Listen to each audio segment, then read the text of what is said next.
Hello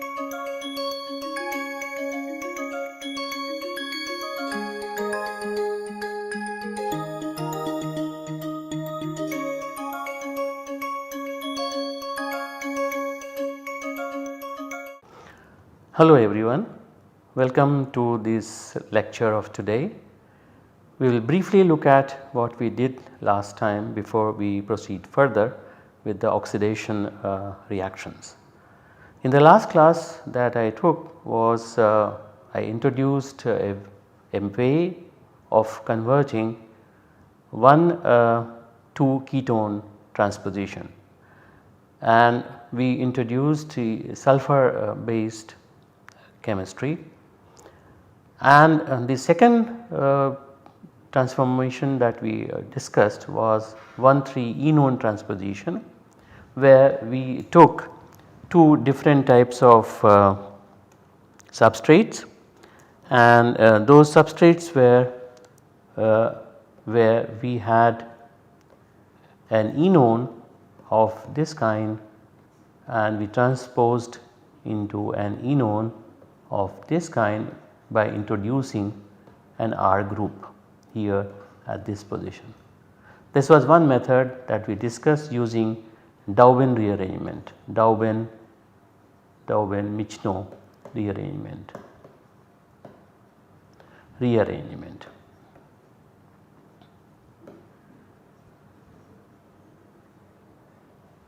The other method that I introduced was simply a conversion of, say for example you have an enone of this kind, and then with the help of selenium based reagents we converted this into this. So, this is without the introduction of an R group, whereas this one was with the introduction of the R group. So, now today we will look at another reagent system which is called as Des-Martin periodinane of this kind, which allows oxidation of alcohols to the corresponding aldehyde.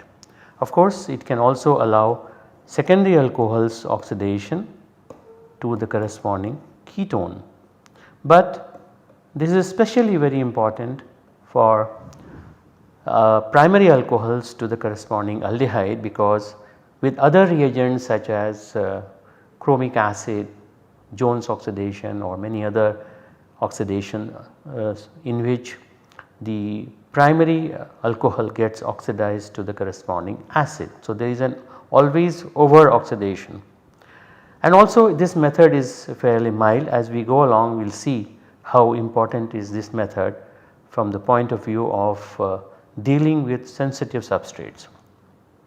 Now, this is called Des-Martin periodinane. Basically it is based on hypervalent iodine reagent. For example, this reagent here where the iodine is having hypervalency. So, this is called as 12I5. 12 means now there are 12 electrons which are around, 2 from this bond and 2 from here, 2 from here, 2 from here, 2 from here, and another pair of electrons here. So, that indicates 12 and iodine, and there are 5 bonds which are attached, because 3 iodine acetoxy bond and 1 iodine this aromatic carbon bond and 1 iodine oxygen bond. So, this is what indicates the 5, that means 5 bonds are around. Now, this particular Des-Martin periodinane reagent, this particular reagent is called DMP, was developed by Des and Martin in 1983 and has got tremendous application and use in the literature. So, it is a reagent that works at neutral pH, at room temperature and short reaction times.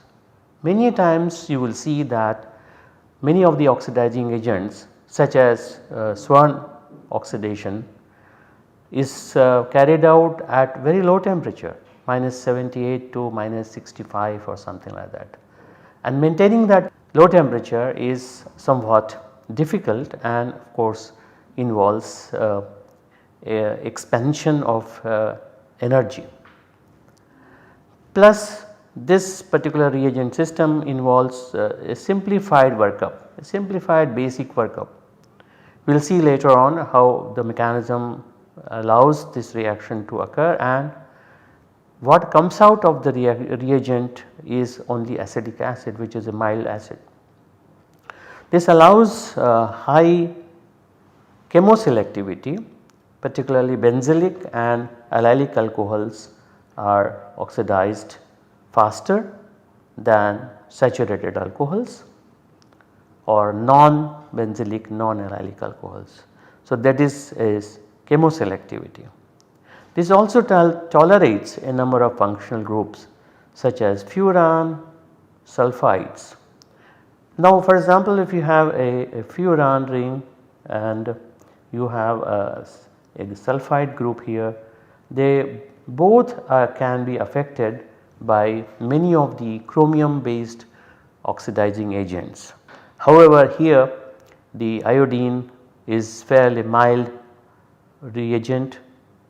This Des-Martin periodinane containing iodine is a mild oxidizing agents, therefore the furans, sulfides, vinyl ethers are unaffected.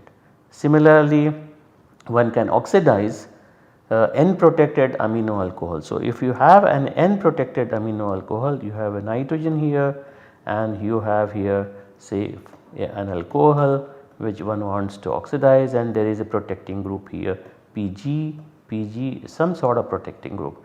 Now this nitrogen is not affected.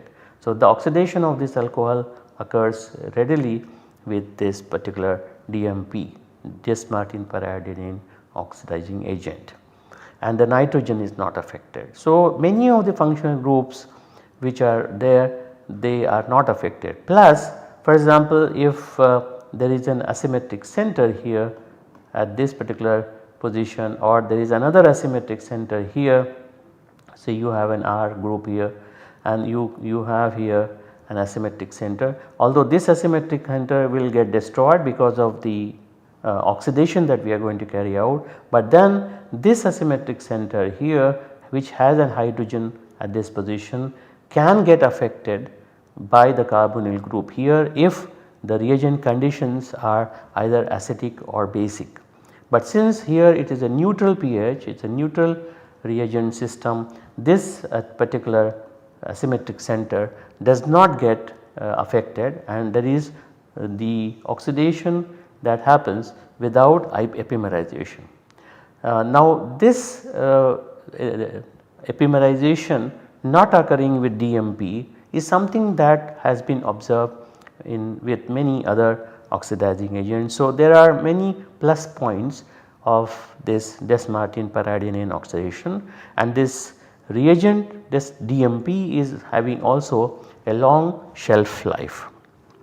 So, considering these aspects of the reagent that we are discussing, there is a lot of scope for the utility of this Des-Martin periodinane or DMP reagent or DMP oxidation. How this reagent is made? You start with orthoiodobenzoic acid and react it with oxone. Oxone is nothing but a triple salt. Basically the oxidizing agent is this potassium peroxy monosulfate, is the actually is also called as potassium charoate, and these are only added to which stabilize the long shelf life of this oxone and also help in kind of maintaining the reagent in a proper way. So, this oxone is reacted with this orthoiodoxybenzoic acid. One can also use KBrO3 potassium bromate and sulfuric acid, but there is a little problem with this particular reagent system that I will tell after some time. So, this undergoes oxidation to form this iodoxybenzoic acid, and this iodoxybenzoic acid is then acetylated under acidic conditions to form Des-Martin periodinane. Now here, as I mentioned earlier, it is a hypervalent iodine based reagent. So, that is the one that is 12I5, that is the reagent that is formed. Now, we need to exercise a caution in this particular preparation, and that caution is that both IBX, this is the intermediate that is formed, which is a stable intermediate, and this IBX, this is called iodoxybenzoic acid, and potassium bromate, that starting material that we have used. If we use oxone, then there is no problem, but if we use potassium bromate, then of course you both of these IBX and KBrO3 both are explosive, especially if KBrO3 remains unused. So, it is a little tricky and little dangerous if one uses KBrO3. However, still people do use, but it is recommended that oxone method is used for preparing this particular Des-Martin periodinane reagent. Now, how does the reaction occur? So, if one takes say you take this particular cyclohexanol for example here for oxidation to the corresponding cyclohexanone. It is a simple example just to illustrate how the reaction occurs. So, if this particular alcohol lone pair of electron attacks onto this, one of the acetate group will go, and of course you will have the preparation of the intermediate 1. Now, this is basically having 2 acetoxy groups here, one here and one here, that is the reason why it is called as diacetoxy alkoxy periodinane. So, your alkoxy group is coming because of the alcohol that we are going to oxidize it, and there are 2 acetoxy groups which are already present in the reagent system. So, basically what is happening is that alcohol replaces one of the acetoxy groups from the starting reagent by the loss of acetic acid and forms this intermediate, which is what is called diacetoxy alkoxy periodinane. And then that undergoes, and is a possibility that this involves 1, 2, 3, 4 and this 5, this 5 membered cyclic transition state. So, you have 5 membered cyclic transition state, cyclic transition state that allows the oxidation to take place, and of course you are left out with this iodine containing byproduct which is 10I3. So, you have 3 bonds here, and of course you have 2 to 4 to 6 to 8 and to 10 electrons, and we have this iodine in between. Now, other possibility is that you carry out the oxidation starting from 1, 2, 3, 4, 5, 6 and 7. So, this is a 7 member transition state, 7 member transition state. So, these both are intramolecular, this 5 member transition cyclic transition state and 7 member cyclic transition state, both are intramolecular transition states that allow oxidation to take place. But there is also possibility of a third transition state which is possible in simple cases such as this, where you have a possibility of simply an intermolecular, you have an intermolecular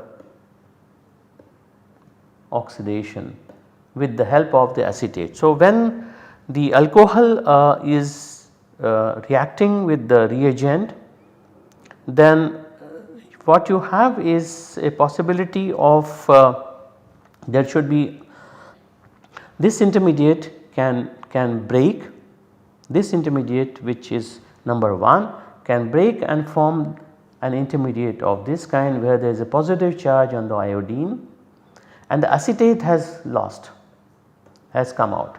This acetate can act as a base as a base and remove the proton from here, and in this fashion the oxidation can occur, and that gives the corresponding ketone. So, this is an intermolecular way by which the oxidation occurs with the help of the acetate ion, which can come out from the intermediate, which is either 1 or 2, and they form a third intermediate which allows the intermolecular oxidation to take place. Now, these reactions are generally carried out in solvents like dichloromethane or chloroform, and of course as I mentioned at room temperature. Now, why are we talking about these type of transition states such as 1 and 2, when we can easily think about that such a intermolecular transition state can occur readily to form the oxidized product, and reagent gets reduced to the corresponding byproduct, which is what is here. What is the need to invoke the intermediates or the transition states of this type? Now, there is a reason. The steric effects play a very important role. The fact that the intermediate alkoxyperiodinane in the oxidation of cholesterol decomposes more slowly than alkoxyperiodinanes with less bulky saturated alkoxy groups such as cyclohexanol, indicates that the rate of the reaction might be affected by steric factors. So, say for example, if one takes a case of cholesterol, now this alcohol here, you compare this alcohol with this alcohol here, here you have a bulk of the cholesterol that we have, whereas there is not much of a bulk of this. If the reaction was occurring according to this mechanism here, where it is an intermolecular removal of proton, or the oxidation takes place in intermolecular fashion, then there should not be much difference in the rate of cholesterol versus the normal cyclohexanol. But it is seen that this reacts very slowly compared to cyclohexanol, indicates that there is a role of steric effects that plays. And if one invokes intermediates of type 1 or type 2, I am talking about intermediates because they then undergo a transition state involving 5 membered or a 7 membered ring. So, these intermediates of 1 and 2 kind, which allow intramolecular oxidation to take place via a 5 membered or a 7 membered transition state, would then be affected by the steric factors, obviously, because it will be a compact 5 or 7 member transition state, and therefore there will be a possibility of steric hindrance. And that is the reason why these type of mechanisms or these type of transition states involving 5 and 7 member ring are introduced, and there is a very nice description of these mechanistic aspects in this particular paper, which is published in 1991. So, these type of experiments, when they were conducted, clearly it shows that steric effects can be important. So, what they have concluded is this indicates that cyclic transition state 1 here and 2 could be operative. It is also possible the reaction may proceed by transition state 3, but perhaps the steric factors are more important for a transfer of the alpha half proton of the alkoxide ligand to one of the acetate ligands as shown in transition states 1 and 2.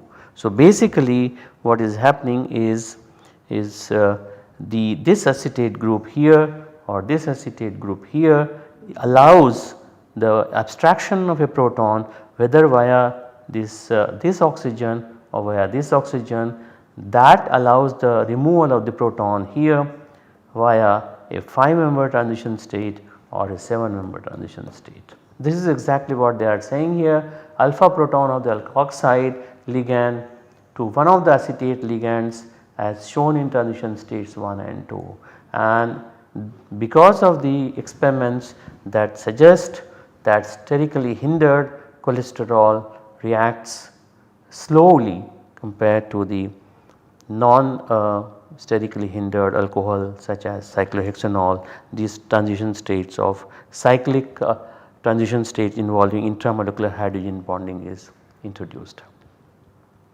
Now you see the examples now here.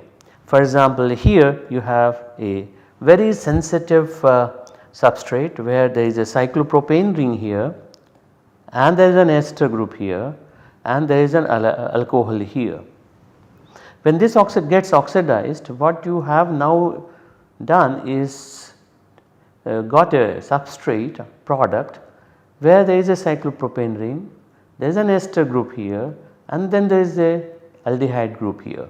So that means the cyclopropane ring is adjacent to 2 electron withdrawing groups, and therefore the cyclopropane ring can easily be opened by any nucleophile if the reaction condition is either acidic or basic, or particularly under acidic condition.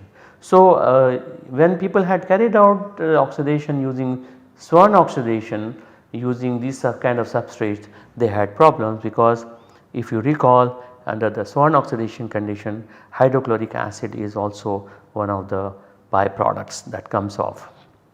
In a similar fashion, if you take a substrate of this kind, which is very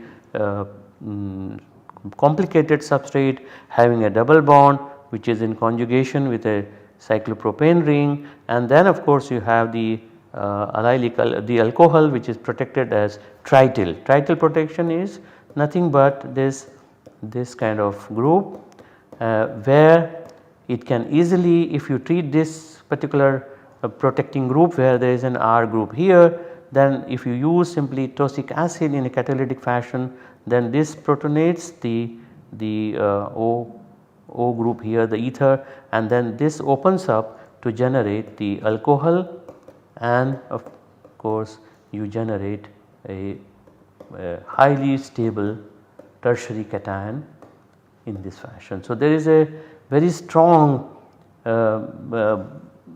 driving force to cleave this bond under acidic condition.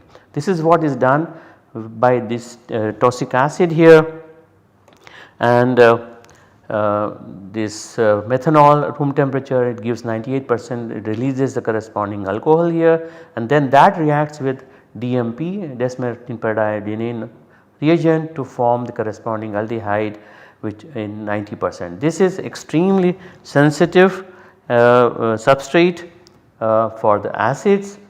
This can easily get protonated and this bond can open in many ways, and therefore this is a very important substrate which clearly indicates that DMP is very useful for this kind of oxidation involving acid sensitive substrates. Now if one looks into the various kinds of substrates that have been utilized for this oxidation are also diols. If you have a diol which is not having a hydrogen, like R and R1 are not hydrogen, so it can form an intermediate by replacing 2 acetoxys. 2 acetates from here are replaced by 2 alkoxy bonds of the diol that we are using. One is here and the other one is here, and you form this acetoxy dialkoxy periodinane. So there is one acetoxy group here and 2 of the dialkoxy.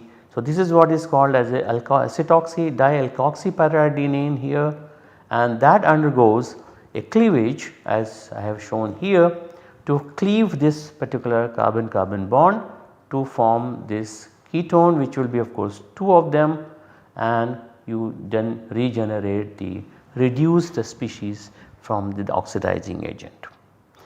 So, this intermediate is a very important intermediate where 2 acetoxy groups are replaced by the 2 hydroxy groups of the diol.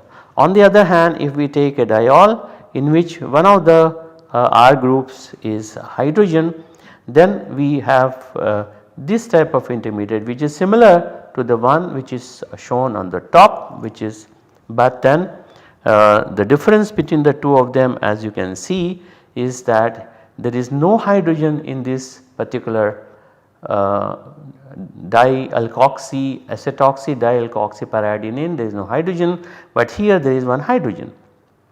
So, now this particular intermediate can undergo oxidation with the help of the acetate. This acetate ion which has come out in this reaction can take up the proton from here and one can make alpha hydroxy ketone, and you generate the reduced species from the corresponding oxidizing agent. So, there is an easy way of converting into the alpha hydroxy ketone or a cleaved product. Now, Meyer and Schreiber showed that water increases the rate of oxidation. Now, what is happening here is if you add water in the reaction medium, then there is a possibility of replacing one of the acetates by the hydroxy group, and the intermediate is of this kind. That means from the reagent, when one of the acetoxy groups is gone, you generate this OI bond, and the other acetate is replaced by this hydroxy group coming from the water. Now, what they have observed is the conversion of say RCH2OH to the corresponding aldehyde is much faster if there is a small amount of water added. And one of the ways that they have explained is that this particular intermediate which is formed here can easily allow the elimination of the acetoxy group which is present there, and once that elimination takes place you have a species of this kind, where now this particular iodine oxygen bond can easily be broken up, accompanied by the oxidation with the help of the acetate here. So, basically what is helping is it is believed that the rate of dissociation of the final acetate ligand from the iodine is increased because of the electron donating ability of the OH group, thus weakening the I acetate bond. So, that means what is happening is that this particular movement of electrons from the OH group kicks out the acetate. At the same time there is an oxidation because this loss of acetate is much faster with this hydroxy group being present there. So, that is the reason why the oxidation occurs, and there is a well description of this particular aspect in this particular paper. And allylic and benzylic alcohols are oxidized faster than the saturated alcohols. Of course, you can have many such type of alcohols that can be oxidized to the corresponding aldehydes, which are very sensitive with the triple bond and the double bond in conjugation. If acetic acid happens to be a problem, then one can wash the reaction medium with poly,4-vinyl pyridine, and that allows easy workup, and there should not be any problem in the reaction medium. So, we would stop it at this stage and then take up the other oxidizing agents in the next class. So, I suggest that you go through these references if it is possible, or whatever I have told in today's class, to go through very carefully about this Desmartin periodinane oxidation. So, we will meet next time. Thank you.